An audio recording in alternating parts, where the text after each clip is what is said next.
반갑습니다, 새나 친구들. 오늘도 말씀 앞에 나온 여러분들을 예수님의 이름으로 환영하고 축복합니다. 여러분과 함께 말씀을 나눌 최종규 목사입니다. 오늘은 드디어 예레미야 애가의 마지막을 다루게 됩니다. 사실 이 책은 예루살렘이 바벨론에 의해 파괴된 후 이스라엘이 겪은 고통에 관해 5편의 시로 구성되어 있었죠. 그래서 이 책을 눈물의 노래라고도 하는데요. 오늘 예레미야는 처음 1장과는 다르게 다른 의미의 눈물을 흘립니다. 어떤 눈물일까요? 함께 말씀을 통해 살펴보고 싶습니다. 오늘의 주제는 우리를 회복시키소서입니다.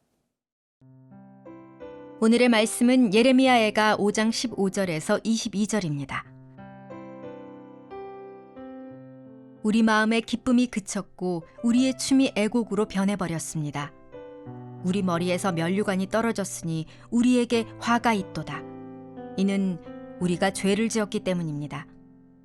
이 때문에 우리 마음에 활기가 없고 이것들 때문에 우리 눈이 희미해집니다. 시온산이 폐허가 돼 여우들이 거기서 어슬렁거립니다. 여호와여, 주는 영원히 통치하시며 주의 보좌는 자손 대대로 지속됩니다. 왜 우리를 영원히 잊으시고 왜 우리를 이토록 오랫동안 버려두십니까? 여호와여, 우리를 주께로 돌이켜서 우리를 회복시키소서. 우리의 날들을 옛날처럼 새롭게 하소서. 주께서 우리를 완전히 버리시지 않았고 주의 진노가 아주 심하지 않다면 그렇게 하소서. 15절 말씀 함께 읽겠습니다. 우리 마음의 기쁨이 그쳤고 우리의 춤이 애곡으로 변해버렸습니다. 기쁨이 사라졌습니다. 지금 이스라엘은 성벽과 성전이 무너지고 왕과 지도자들이 포로로 끌려가고 백성들이 수많은 모욕과 어려움을 당하며 이 끝이 언제인지 알 수 없는 최악의 상황입니다. 뭔가 상황을 바꾸고 싶어도 도무지 대안이 없는 답답하고 처참한 현실이죠. 마음에 활기가 없다는 것은요, 마음이 병들었다는 의미입니다. 이 사람이 극한 상실감을 경험하면 우울감에 빠지게 되는데요. 무엇을 해도 기쁘지 않고 무엇을 해도 의미가 없게 느껴집니다. 마치 큰 재난을 당한 국민들 앞에 트라우마가 생기고 국가적인 우울감을 느끼는 것처럼 이스라엘 백성들도 마음의 병이 생겼습니다. 그리하여 그들의 눈들은 희미해졌으며 시온산은 폐허가 되어 여우가 그 안에서 어슬렁거린다고 합니다. 이 유대 문화에서 여우는요, 파괴, 황폐를 의미합니다. 당시 포도원에는 서로의 소유를 구분하고 짐승들의 침입을 막기 위해 작은 담을 만들었는데요. 그런데 여우들이 찾아와 담을 허물고 이 허물어진 담 사이로 들어가 심어놓은 모든 포도나무를 망가뜨리기 일쑤였다고 합니다. 그래서 나온 표현이 여우가 뛰어논다입니다. 바로 포도원이 망가졌다는 것을 말하죠. 이 말은요, 예루살렘 성벽이 무너지고 그 땅이 황폐해졌음을 의미하는 시적인 표현입니다. 또한 적들이 여우처럼 자신들의 땅에서 마구 휘젓고 다니는 상황을 의미하기도 하죠. 그런데 사실 이 모든 것은요, 유다 백성이 죄를 지은 결과입니다. 기쁨도 면류관도 잃고 영적으로 무감각해졌습니다. 그런데 우리도 예외는 아닙니다.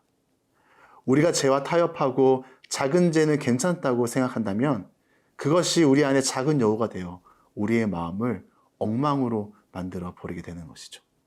사랑하는 새나 친구들, 우리 마음에 죄라는 여우가 찾아와 휘젓지 못하도록 무엇보다 우리의 마음을 지켜야 합니다. 그렇다면 어떻게 우리의 마음을 지킬 수 있을까요? 바로 묵상을 통해 말씀으로 내 마음을 채우는 것입니다.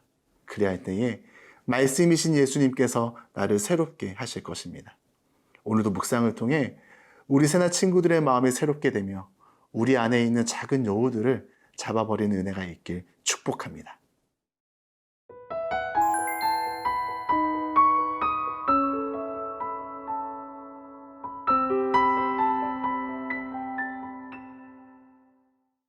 남들이 안 된다고, 망했다고, 끝났다고 생각하는 그때에 여전히 포기하지 않는 한 사람이 있습니다. 그가 누구냐? 바로 선지자 예레미야입니다. 그는 감정이 없는 사람이 아닙니다. 그는 1장부터 함께 아파하고 울었죠. 그렇지만 그는 그것으로 끝나지 않고 희망의 노래로 이어집니다. 어떻게 희망의 노래를 고백할 수 있을까요? 어떻게 예레미야는 이렇게 말도 안 되는 상황에서 하나님께 기도할 수 있었을까요? 21절 말씀 함께 읽겠습니다. 여호와여, 우리를 주께로 돌이켜서 우리를 회복시키소서. 우리의 날들을 옛날처럼 새롭게 하소서. 예레미야는 상황과 환경에 갇히지 않았습니다. 유다 백성이 느끼는 감정과 상황을 사실 예레미야도 똑같이 경험했습니다. 그런데 예레미야는 그것을 계속해서 주목하지 않았습니다. 그는요, 의도적으로 하나님을 묵상하기 시작합니다. 하나님의 성품에 집중하기 시작합니다. 찬양합니다. 기도합니다. 회복시키시는 하나님을 신뢰합니다. 다시 말해 하나님께 주목하였습니다. 오늘을 살아가는 저와 여러분에겐 이렇게 하나님께 주목하는 훈련이 필요합니다. 사실 저와 여러분들은 디지털 시대를 살잖아요. 정보가 너무 많습니다. 보고 들을 수 있는 게 너무 많죠.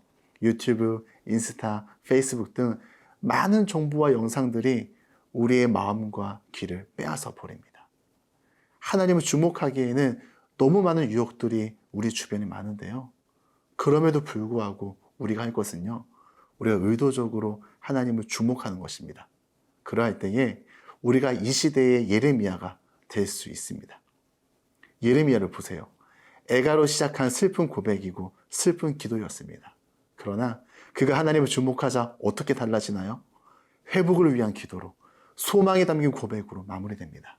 이게 크리스천의 삶입니다. 같은 시대, 같은 시간, 같은 장소, 같은 것을 본다고 같은 결론이 도출되는 게 아닙니다. 그리스도인들은 같은 것을 보아도, 같은 것을 들어도, 같은 것을 경험해도 다른 결론을 만들어내는 사람들입니다.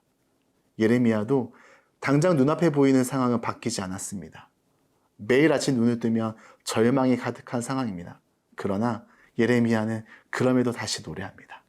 아침마다 주님의 이름을 부릅니다. 주님께 주목합니다. 그러할 때에 그 절망의 아침이 새로운 날이 되고 주의 신실하심이 크다고 고백할 수 있는 것이죠. 오늘 하루도 우리 새나 친구들이 하나님을 주목함으로, 우리의 절망이 소망으로, 우리의 소망이 기쁨이 되는 놀라운 하루가 되길 예수님의 이름으로 축복합니다. 주님의 신실하심과 한결같은 사랑으로 인해 감사를 드립니다. 묵상을 통해 내 안에 숨어있는 작은 여우들을 잡으며 하나님께 주목하는 삶을 살기 원합니다. 말씀대로 살아갈 수 있는 힘과 지혜를 주세요. 예수님의 이름으로 기도드립니다. 아멘.